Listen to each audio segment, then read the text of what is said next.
Congress party అధిష్టానం మీద YS Sharmila తీవ్రమైన కోపంతో ఉన్నారట. కాంగ్రెస్ అధిష్టానం అంటే సోనియా గాంధీ, రాహుల్ గాంధీ, ఖర్గే వీళ్ళేగా అధిష్టానం. వీళ్ళ మీద కోపంతో ఉందట షర్మిల.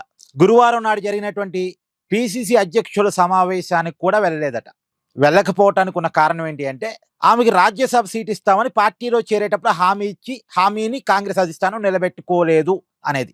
కర్ణాటక రాష్ట్రం నుంచి రాజ్యసభకు పంపిస్తామని షర్మిలకు హామీ ఇచ్చారట. మొన్న రాజ్యసభ సీట్ల ఎంపిక సమయంలో కూడా రాహుల్ గాంధీ షర్మిలాని పిలిచి, నిన్ను కర్ణాటక నుంచి రాజ్యసభకు పంపబోతున్నావు, నువ్వు అన్ని పత్రాలు రెడీ చేసుకో అని చెప్పారట.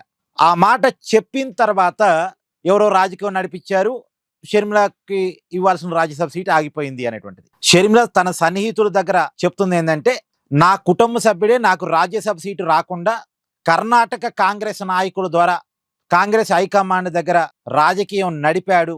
మరి ఎవరు ఆ కుటుంబ సభ్యుడు? ఇంకెవరు? జగన్మోహన్ రెడ్డి అయి ఉంటాడు. షర్మిలకి రాజ్యసభ సీటు రావద్దని కోరుకునేది జగనే కదా.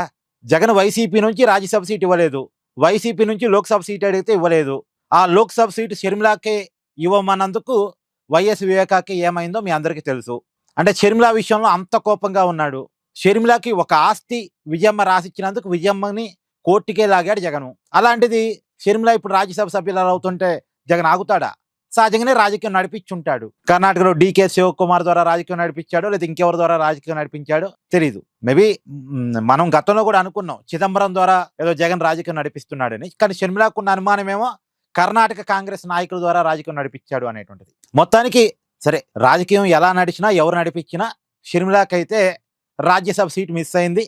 రాజ్యసభ సీట్ మిస్ కావటం మీద ఆమె తీవ్రమైన కోపంతో ఉంది వాళ్ళ పార్టీ అధిష్టానం మీద. నాకు మాట ఇచ్చారు, మాట నిలబెట్టుకోలేదు అని. సరే, దీని మీద మీ అభిప్రాయాన్ని కామెంట్ చేయండి. Please do like, share and subscribe this channel.